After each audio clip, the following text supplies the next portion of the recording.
Nous allons nous intéresser à notre santé, s'il Oui. vous plaît. Docteur San, vous allez nous aider parce qu'on a, Oui. on a beaucoup de choses à réfléchir sur ce début d'année. Pour la commencer, bon pied, bon oeil. J'ai déjà une question de Jean-Michel de Reims. Je ne fais plus du tout de sport depuis maintenant 15 ans. Ah. Quel sport je peux pratiquer pour commencer sans me blesser? Ah C'est là. une question importante. Une Ça bonne dépend de l'âge résolution. qu'il a. Hein. Absolument. Jean-Michel, ce qui est très important, c'est de commencer doucement, progressivement.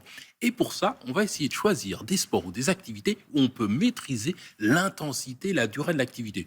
On va marcher, faire du vélo, un peu de natation, pourquoi pas danser, tout ça sont des activités, qui sont absolument, on est le 31, qui sont absolument agréables. Et pourquoi pas commencer par tout cela.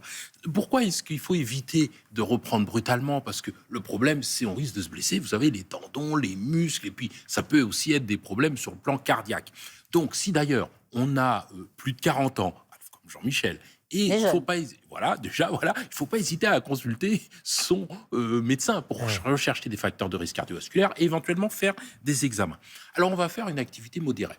On transpire un petit peu, on est un petit peu essoufflé, mais on est encore capable de parler. Ça sera la bonne intensité de l'exercice. C'est pour moi. Complètement à plat. On ne peut plus parler. Alors ça, c'est pas la bonne activité. Voilà.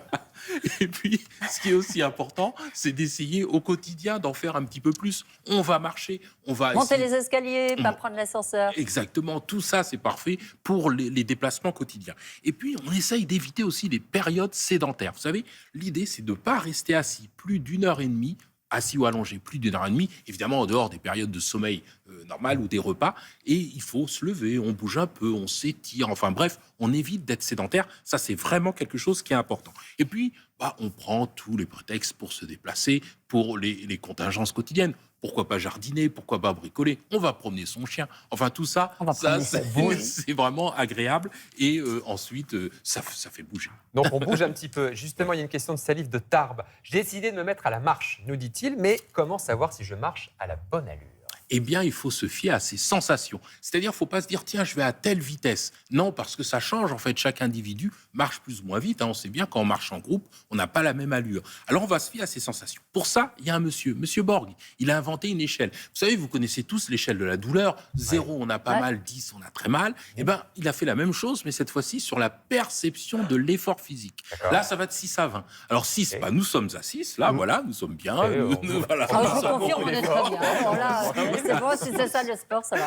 Et puis 20, évidemment, c'est exténuant. Là, on finit le marathon, c'est absolument, là, on est très fatigué.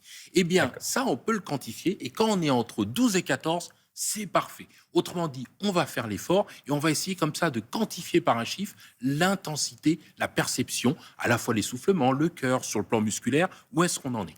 On n'oublie pas, évidemment, de bien s'échauffer. 5 minutes vont suffire. On s'échauffe les articulations, on marche lentement, on s'étire un petit peu. Tout ça, ça va être vraiment important.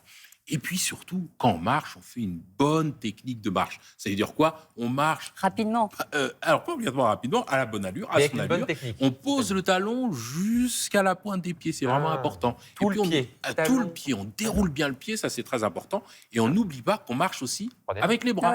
On marche aussi avec les bras. Ça veut dire que, évidemment, lorsqu'on pose un pied, on a le bras opposé au pied qui est posé au sol. La surface, justement, goudron et terre, c'est pas aussi ça peut être important. Vaut mieux passer sur quelque chose de souple, parce que c'est vrai qu'il y a moins de contraintes pour les tendons, les articulations. Ça, c'est vraiment important.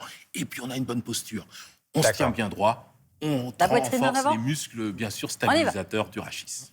Une autre question qui nous vient de Laurence de Brest. Je dois partir faire du ski avec mes petits-enfants dans 6 semaines. Ouais, on vient avec vous, Laurence. Quel exercice puis-je faire pour me préparer avant de me lancer sur les pistes? La première chose, c'est essayer de développer son cardio, le système cardio-respiratoire, pour avoir un petit peu plus de souffle. Surtout qu'on va aller en altitude, la pression partielle en oxygène est plus faible, donc c'est bien d'avoir un petit peu de souffle.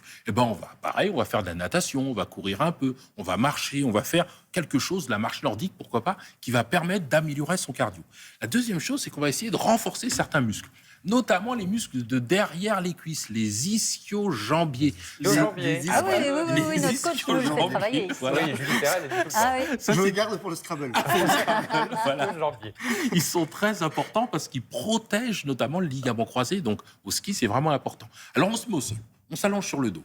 On rapproche ses talons vers les fesses et on va lever le bassin. On décolle les fesses du sol. Et on tient pendant 3 à 5 secondes en l'air et on redescend tout doucement. On ne relâche pas comme ça. On descend tout doucement sur le sol et ensuite on remonte. 5 à 10 fois, ça c'est formidable. Minimum. Minimum, voilà. Et puis on renforce aussi les muscles de devant les cuisses. C'est-à-dire le quadriceps. On fait contre comme le mur, voilà. C'est la chaise. Ah, la chaise. Mais sans chaise. Ça, c'est dur. La chaise, mais sans chaise. Voilà, on est là, on respire bien, on renforce bien les abdominaux. Et ça, c'est parfait.